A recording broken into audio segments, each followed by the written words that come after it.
Hello guys, this is Leonard, your TA for AMP2, and I'm going to go over lab number 10, which is on the urinary system, anatomy and physiology. So the first thing I'm going to go over is the kidney models. So this right here, is a kidney.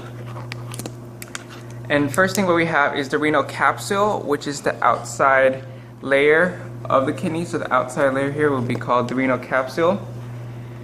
You have the hilum, which is the space in which your ureter, so this right here is your ureter. The space right here is called the hilum, in which your urine would escape through into your ureter. You have your cortex, which is the outside layer of your kidney. Then you have your medulla, which is the inside, in which there's collection of the urine and in which you'll go down through the ureter. You have the renal pyramids, which are these little guitar pick looking things right here.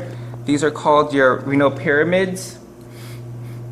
Off of the renal pyramids, you would see things on the edges, on the little tip of it, of the pyramid, and that's called a minor calyx. So the minor calyces are going to be under the pyramids. Once the minor calyces come together, they would form this section right here. This is called the major calyx, and this is where the minor calyces come together to form another opening into another. It goes down even closer. So it comes together and it forms a major calyx. The major calyx then would go combine together and form to the renal pelvis, which is this area right here. This would be the renal pelvis, and the renal pelvis would then create would flow into the ureter right here. You have your arcuate artery and veins, which are the blue and the red veins are around the top of your renal pyramid. So this blue and red right here that surrounds the pyramids are called your arcuate arteries and veins. Of course, the red ones are the arteries, while the blue one is the veins. Coming off of the arcuate arteries would be the interlobular arteries, which are the ones that extend out into the cortex. So that would be these ones right here. These would be the interlobular arteries. This right here is a renal corpuscle. Well, this entire thing will be called a renal corpuscle, which is composed of two parts. You have your glomerulus, which is this area right here, in which you deal with filtration of the blood to create the fluid to create urine. So then this would be the glomerulus, and the outside right here, this would be the Bowman's capsule. Together, they're called a renal corpuscle. So right here, this would be a renal corpuscle. So from your renal corpuscles would be, what comes off of that would be the proximal convoluted tubule. After your proximal convoluted tubule would be your loop of Henle, which is the little loop right here. So that's called the loop of Henle, in which you have your descending and your ascending right here. Okay, so descending loop and ascending loop. After your ascending loop would be your distal convoluted tubule. So this is your distal convoluted tubule because it's further away. Like if you stretched it out, it'll be further away from the renal corpuscle. So after the distal convoluted tubule would be this right here, which is called the collecting duct. And the collecting duct would then go into the minor calyx, then flow into the major calyx, into the renal pelvis, through the ureter.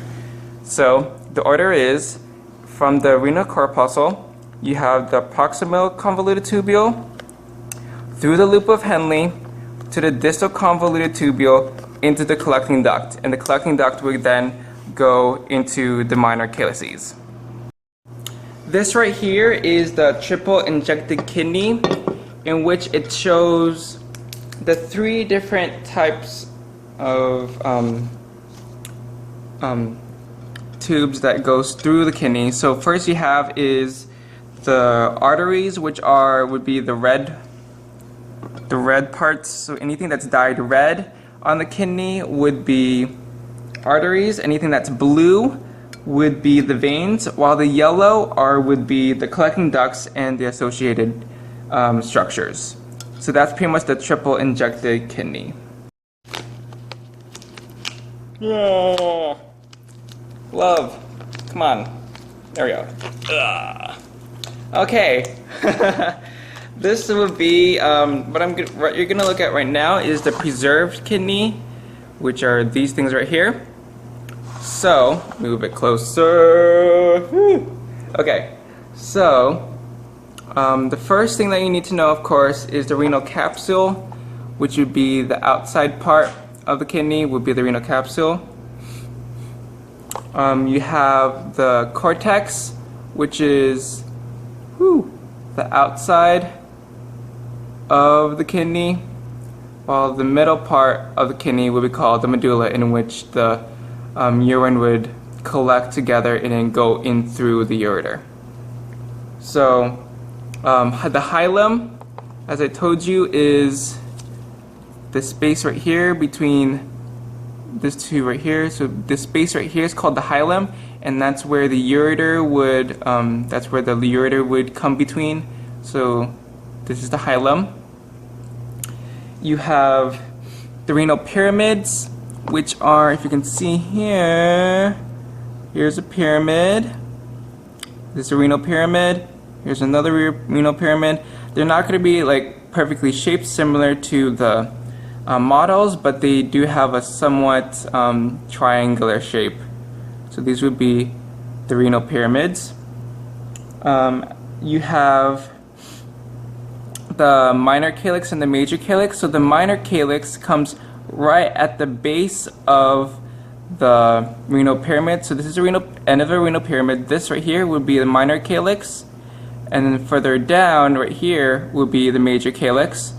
When they come together, this middle part right here, and that would be the renal pelvis. So again, we say you come from the minor calyx. When the minor calyx come together, they form the major calyx, and then when they all come together to one point, it's called the renal pelvis. And then of course, you have this long thing right here, which is the ureter. So this right here, the ureter, right here. Awesome, yeah, so then they would come together like that. And that's pretty much it for the preserved kidney. Woo, beautiful. All right. Another thing that you did in Lab 10 was the urinalysis, in which you use Chem Strips, and these Chem Strips would measure the substances, the amount of substances that would be in your urine. So things that was measured was specific gravity, pH, leukocytes, nitrite, protein, glucose, ketones, urobilinogen, bilirubin, and blood. And you basically need to know the major values. A lot of them are either negative or normal according to what it is. So leukocytes would need to be negative, nitrite would also be negative, proteins needs to be negative, ketones is also negative, and bilirubin and blood, it's important to be negative in order to have good urine.